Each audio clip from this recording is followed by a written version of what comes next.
Recently বললাম আপনি পুনরায় রাস্তা পর্যন্ত শিল্প সমৃদ্ধ একটা এলাকা, এটার মধ্যে 50 টনেরও অধিক যানবাহন চলাচল করে। এইখানে আপনি যে রাস্তা করতেছেন এটা 6 মাসও টিকবে না। আরসিসি ঢালাইয়ের প্রয়োজন, শেষ পর্যন্ত আরসিসি ঢালাইয়ের প্রস্তাব গেছে। এখন রাস্তা হলো 18 ফিট, ঢালাই হলো মাত্র 8 ইঞ্চি। আমি হাজিরবাজার ছোটখাটো একটা বাড়ি করতেছি, আমার সাথে ঢালাই আছে 8 ইঞ্চি কোনো কোনো জায়গায়, কারণ ট্রিপ্লেক্স বাড়ি যেখানে কলাম নাই এখানে কিন্তু ছাদের উপর দিয়ে চলবে 8 ইঞ্চি ঢালাই আছে।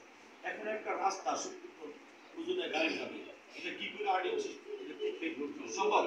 করতে পারবে না। শেষ পর্যন্ত গতকালকে আগের দিন আমরা মিটিং করছি, সমাজ বালুকার সমস্ত শিল্পপতি বসে বললাম সরকার 8 ইঞ্চি দিয়েছে, আপনারা 4 ইঞ্চি, এবং সরকার 18 ফিট দিছে, আপনাদের 24 ফিট দরকার। রাস্তা বানানোর আপনাদের দরকার নেই, আপনারা প্রস্তাব রাখছেন ড্রেন না হলে এই রাস্তাটা ভেঙে যাবে পানি জমাট বন্ধ হয়ে। আমি প্রস্তাব রাখতে চাই দুই সাইডে যে শিল্পপতিরা আছেন, বাদশা ভাই, আরিফ টেক্সটাইল স্কয়ারের মালিক, সবাইকে বললাম আপনারা দুই সাইডে ড্রেনের ব্যবস্থাটা আপনারা করে দেবেন 3 ফিট করে। সাইডে ওয়ালের ঢালাই হবে 10 ইঞ্চি, 10 10 20, 5 মিটার ভিতরে ড্রেনের জায়গা হবে। উপরে স্ল্যাবটা দিবেন এই রাস্তার সাথে, আমাদের সরকারি ইঞ্জিনিয়ারের সাথে আপনাদের ইঞ্জিনিয়ার দেবেন। দুই সাইডে দুইটা ড্রেন যে যাবে 6 ফিট, এই 6 ফিট ড্রেন এই রাস্তার সাথে যাতে রাস্তা ব্যবহার করা হয় সেইভাবে অ্যাডজাস্ট করে রাখা হবে। আপনাদের উপরে চাপাই দিলাম, আমাদের এমপি সাহেবের নেতৃত্বে মিটিং ডাকায় করে পয়সা আমি বললাম যে তাহলে এই রাস্তা 24 ফিট হয় কিনা বলে। আপনারা হাজার হাজার কোটি টাকার মালিক, আপনারা বাদশা ভাইরে বললাম, আপনি বললেন যে প্রতি মাসে আপনারা 3টা ফ্যাক্টরি থেকে 150 কোটি টাকা স্যালারি দেন। এই ক্ষেত্রে 3টা ফ্যাক্টরি মালিক কিন্তু 6 কোটি টাকা। আর যদি আপনারা না দিতে পারেন তাহলে 150 কোটি টাকা থেকে 50 পয়সা করে কাটতে রাখেন শ্রমিকদের কাছ থেকে, রাস্তা লেগে রাস্তাটা হাঁটো, এই রাস্তাটা বানাবে লাগে আমরা কাটতে রাখলাম, আমরা দিতে পারলাম না। তাই হলেও 6 কোটি টাকা বরাদ্দ দেন, দুই সাইডে দুটা ড্রেন, মাঝখানে 18 ফিট, 3 3 6 ফিট, এই 24 ফিট মিলিয়ে দিলাম, আমি দিলাম এই রাস্তা আপনারা করবেন। কবে টাকা জমা দেবেন কারে কম আমরা কাজ করব, আপনাদের ইঞ্জিনিয়ার দেবেন, আমাদের সরকারি ইঞ্জিনিয়ার নিয়ে গেছি, আর তারা শেষ পর্যন্ত মাইনে দিচ্ছে। আগামী মাসে কাজ শুরু সরকার এবং পাবলিক সমন্বয়। শিল্প তো সব জায়গায় নেই, সব জায়গায় কি সম্ভব? সম্ভব না। সেই ক্ষেত্রে যেমন আমি 111-এর সময় একটা বক্তব্য রাখছিলাম শিক্ষা সেমিনারে 2007-এ, ভালুকা কৃষ্ণানন্দের গোবর্ধন 4 থানার সমন্বয়ে একটা শিক্ষা সেমিনার হয়েছিল ভালুকা পাইলট হয়েছে। ওইখানে 4 থানার প্রধান শিক্ষক, সকল মাদ্রাসা সুপারিনটেন্ডেন্ট এবং কলেজের প্রিন্সিপাল, 4 থানার 4 জন শিক্ষা অফিসার, 4 জন ছিলেন, 4 জন ওসি, 4 জন সমন্বয়ে সেই সেমিনারে। 4 থানা থেকে 4 জন সভাপতি আসার সুযোগ পাইছে এই সেমিনারে। 4 থানা থেকে একজনে বক্তব্য দিবে, সেই সুযোগটা আমি পেয়েছি। ওইখানে তুলে ধরেছিলাম আমি সভাপতি হওয়ার পর 2001 সালে পাড়াগাঁও তখন বালিকা উচ্চ বিদ্যালয়, এখন তো কুয়েট অফিস করে আমরা এটাকে কম্বাইন করছি, ছেলে মেয়ে সভাপতি। 2011 আগে শুধু বালিকা উচ্চ বিদ্যালয় ছিল। আমি বলছিলাম সেই বালিকা উচ্চ বিদ্যালয়ে আমি 2001 থেকে সভাপতির দায়িত্ব পালন করতেছি, আজকে পর্যন্ত আছি একটা। তখন 111-এর দেখা আমি আল্লাহ আমাকে অর্থবিত্তভাবে একটু সচ্ছলতা দিচ্ছে। আমি 6 to 8 পর্যন্ত বিনামূল্যে বই কিনে দিচ্ছি আমার টাকা দিয়ে। আমি সুফল কি পেয়েছিলাম আমি যখন সভাপতি দায়িত্ব নেই তখন 6-এর ছাত্রী সংখ্যা ছিল 30 জন। গ্রামে মেয়েরা যখন 7-এ উঠে 30 জন থেকে 10 জনের বিয়ে হয়ে যায়। যে আমার মেয়ে বড় হয়ে গেছে, আমি পালতে পারবো না, সে লেখাপড়া করাইলে আমার কোনো ফায়দা আসবে না, আরেক ম্যাডামের কাছে বিয়ার দিতে পরিবর্তন হয়ে যায়, খাওয়াবে আমাকে খাওয়াবে না, এই তো আলোচনা গ্রামের আমার মেয়ে আমাকে খাওয়াবে না, তাহলে লেখাপড়া করে লাভ কি? ছেলেকে লেখাপড়া করলে ছেলে চাকরি করবে, আমাকে খাওয়াবে। চিন্তা তো ছিল, এখন কিন্তু উল্টা, মেয়েরাই কিন্তু বাবা কি দেখে। ভালো মেয়ে থাকলে শ্বশুর শাশুড়িকেও দেখে, বাবা মা কিন্তু বলতে পারেন যে আপনার ছেলের বউ তো একটা মেয়ে, সেই ছেলের বউ নাও হতে পারে, সে তার বাবা মাকে ঠিকই দেখবে, কিন্তু জামাইয়ের বাবা মাকে দেখবে। এইটার সমাজে 20% আছে, জামাই এবং নিজের মা সমান দেখে 20% আছে, আর 80% কিন্তু একদিকে যাবে। তো সেই চিন্তা করে 7 পর্যন্ত গেলে 20 জন নাই, 8 গেলে আরো 12 জন নাই, আর বড় হয়ে গেছে। 9 উঠলে তো থাকে 5 জন, আগের বছরের ফেল 5 জন, এই বছরের নতুন 5 জন, 10 জন পরে দেয় পরীক্ষা, ফেল করে 8 জন, 9 জন। বহুলি দাখিল মাদ্রাসা, এই গত দাখিল পরীক্ষায় শূন্য গেছে। আমি কিন্তু জায়গার একটা বিল্ডিং করে দিচ্ছি, যাই দেখি চেয়ার নাই, টেবিল নাই, ফ্যান নাই, কিছুই নাই, তাৎক্ষণিক 10টা ফ্যান দিয়ে আসছি। আমি জায়গার ফান্ডে একটা 40 ফিট রুম করে দিচ্ছি, আমি 2টা টয়লেট করে দিচ্ছি। আমি করে দিচ্ছি, এখন সেইখানে আমি শুনলাম। আচ্ছা, আমি কি বক্তব্য রাখলাম? আমি বক্তব্য রাখলাম ডক্টর মোজাম্মেল খান বালুকার এক সময় ইউনিয়ন ছিল, তখন উনি শিক্ষা সচিব। আমি বললাম যে এখানে ইতিমধ্যে 2 জন সুপারিনটেন্ডেন্ট, 1 জন প্রধান শিক্ষক, এই 4 জনকে বক্তব্য দেওয়ার সুযোগ হয়েছে। এই 4 জনকে আপনারা সময় দিয়েছেন 3 মিনিট, সংক্ষিপ্ত করুন, টোকেন ধরায় দেন। আমাকেও যদি বলেন টোকেন ধরিয়ে দেবেন সংক্ষিপ্ত করার জন্য, তাহলে আজকে সরকার 20 লক্ষ টাকা পেয়েছেন না, সফল হবে না। আমাকে, আমি যেহেতু একটা গার্লস হাই স্কুল সহ, তখন আমি 8টা প্রতিষ্ঠানের সভাপতি, একাধিক শিক্ষা প্রতিষ্ঠানের সভাপতি। আমি এখানে কি করে শিক্ষার মান উন্নয়ন হবে, নারীদের শিক্ষার উন্নয়ন পাবে, আমি আমি আমি একটা গার্লস হাই স্কুল সহ একাধিক প্রতিষ্ঠান চালাই। আমি এটা বিস্তারিত কিছু বলতে পারবো।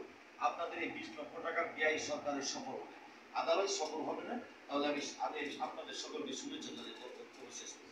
ডক্টর মোতাবাল বলছিল যে আপনাকে বক্তব্য দেওয়ার সুযোগ দেওয়া হলেও প্রয়োজনে আর কোনো বক্তব্য হবে না, আপনার বক্তব্য নিয়ে আমি চলে যাব। আমি 47 মিনিট কথা বলছিলাম ওই সেমিনারে। 47 মিনিট বক্তব্য দিয়ে আমি বলেছিলাম যে আমি নাও একটু সচ্ছল সভাপতি হিসেবে। এমনও সভাপতি আছে দিন আনে দিন খায়, সভাপতি তাকেই বানাতে হয়, কিন্তু তারপরে চাউল নাই, সে শিক্ষা প্রতিষ্ঠানে দিবে কোথায়? পারলে এখান থেকে 10 টাকা নিবে, দিতে পারবে না, কাজে বই এখানে কিনে দিতে পারবে না। বই কিনে দেওয়ার ফলে 30 জন থেকে পরের বছর যখন শুনছে যে 30 জন ছাত্রীকে সভাপতি আবুল কালাম আজাদ বিনামূল্যে বই দিছে, পরের বছর আমি কারো বাড়িতে ছাত্রী কালেকশনের জন্য যেতে হয় না, অলরেডি 108 জন ভর্তি হয়ে গেছে। 108 সেট বই কিনে দিলাম। এখন আসে উপবৃত্তি টাকা। উপবৃত্তি দেওয়ার ফলে নারী শিক্ষা কেন উন্নয়ন হচ্ছে?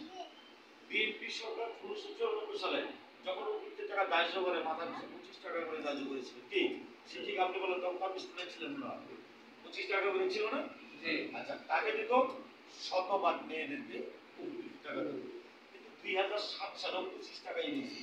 আমি ডক্টর মোজাম্মেল খান সাহেবকে প্রশ্ন করেছিলাম, আপনার মাধ্যমে মাননীয় প্রধানমন্ত্রী যিনি হবেন সামনে, সরকারের প্রধান থাকবে, ওনার কাছে আমার আবেদন থাকবে যে 94 সালে 5 কেজি চাউলের দাম কত ছিল? 25 টাকা। 25 টাকা মাথা পিছু ধার্য ছিল নারী শিক্ষার জন্য উপবৃত্তি টাকা।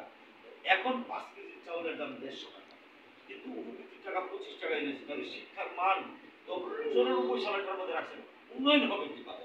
আমরা চাউলের দাম যদি উন্নয়ন হতে পারে, 94 সালে যদি 1 কাঠা জমির দাম আমার গ্রামে এই থাকতে পারে 1,500 টাকা, আর সেই জমির দাম 2007 সালে হইতে পারে প্রায় 2.5 লক্ষ টাকা, উপবৃত্তি টাকা তো 25 টাকায় এনেছে।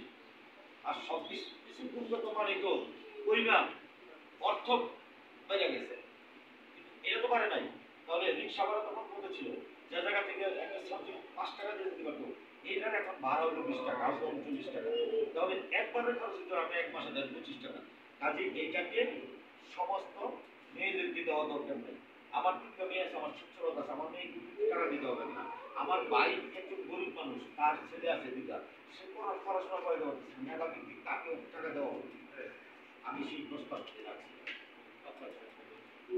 এখানে একটা মাদ্রাসার সব জায়গায় তো অর্থ নাই না, আমরা বলছি যেমন আজকে উচ্চলা পরিষদে আমি শুধু জমি বেচার টাকা থেকে যে অর্থটা আসে সেটাতে আমি উন্নয়ন করি। মন্ত্রণালয় থেকে আমাদের কোনো ফান্ড নেই, ওই চিট ফান্ড আনা যায়। ওই চিট ফান্ড আনতে গেলে আমি যদি 20 কোটি টাকা একটা ফান্ড বের করি, আমার নগদ 20 লক্ষ টাকা। আর সেই 20 লক্ষ টাকা যদি আমি বুঝতাম যে এই 20 কোটি টাকা আমি আবার হাতে কাজ করতে পারবো, তাহলে আমি আনলাম, আমি এই টাকাটা বের করে দিতাম। আমি ওইখান থেকে স্যাংশন করাই দেওয়ার পরে এই টাকাটা উন্মুক্ত একটা টেন্ডার হবে। আমার 20 লাখ টাকা গেল কোথায়? আমি ভোটের সময় তো ভোট কিনব বন্ধ করে দিদি না দিলে কিছুদিন পরে ভোট কিনব, এজেন্টের টাকা না দিলে ভোট কিনব। আবার হওয়ার পরেও টাকা পকেটে খরচ করে আনতে হবে, করবো না। রাস্তা আছে, হ্যাঁ, এমপি সামনে অনেক জায়গা থেকে উন্নতি চলে আসে, এটা উন্নতি হচ্ছে। আরো ভালো লাগে কোন বুঝি কোন জায়গা আপনি যাবেন কোথায়? এমপি সাহেব কথা কইছে, এমপি সাহেব কথা লিখে নাম দিতে বলে যাইতে পারবো। আমি তো গোলাম মোস্তফা সাহেব এমপি কি হতে এই সম্ভব? বরং এমপি সাহেবের মানিজ্য বজায় রেখে এবং আমাদের জনপ্রিয়তা ঠিক রেখে আবার এমপি হতে পারে, কারণ উনি আমাদের মূল রাজনীতি থাকলে আপনার দায়িত্ব নয় ঠিক থাকবে। ভালো কাজ করতে শান্তিতে শান্তি তো বিরাজ করছে, করছে না? মারামারি নাই, কাটাকাটি নাই, রাজনীতি করতে নাই, আর একটু কাজ বাকি রয়েছে সামনে থেকে, এগুলো আমরা করতে পারি। তাহলে ভালোটা আমরা আশা করি উন্নয়নও কিছু বাধাগ্রস্ত যেটা আছে সেটাও থাকবে, হয়ে যাবে। তো আপনারা আপনাদের একটা তালিকা দেন একেবারে নাজুক অবস্থা যেগুলি আছে, একেবারেই সাইবোর্ড এবং পুরা বাঙ্গা অর্ধেক পূর্বী স্যার অর্ধেক ঠিকাদার আছে, এরকম কিছু ঘর আছে না?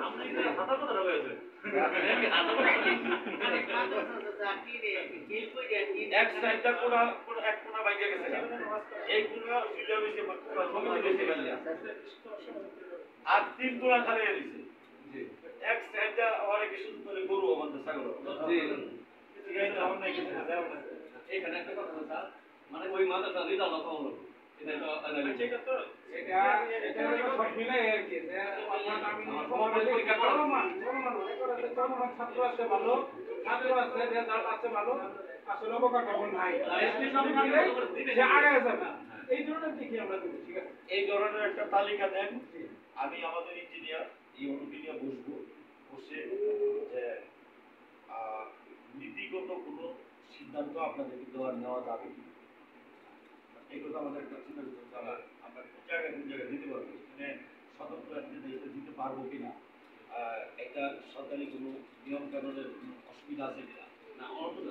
অসুবিধা না থাকলে আমি যেমন জায়গার একটা ফান্ড আপনাদের সাথে এই বছরটা যদি 1 সপ্তাহ আগে বসতাম তাহলে অলরেডি 60 লক্ষ টাকার একটা বড় গত বছরের মধ্যে যেমন গুগল আমরা আশা করতেছি। আমি আপনার তালিকা দেন যেখান থেকেই বার করি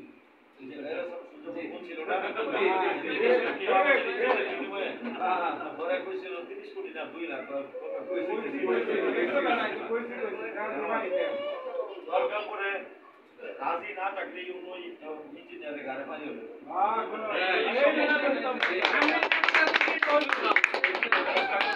আজকে আপনারা আসার জন্য অনেক অনেক ধন্যবাদ। 3 মাস পরে আপনাদের সাথে একটা মিটিং হবে, আলোচনা হবে আপনাদের প্রতিষ্ঠান নিয়ে। আমি চেষ্টা করবো আসার মধ্যে 5টা প্রতিষ্ঠান আপনাদের ভিজিট করার জন্য। প্রতিষ্ঠান খোলা হওয়ার পরে আপনাদের সাথে যোগাযোগ করি আর আপনারা আমার সাথে যোগাযোগ রাখবেন, আমি চেষ্টা করবো ইনশাআল্লাহ।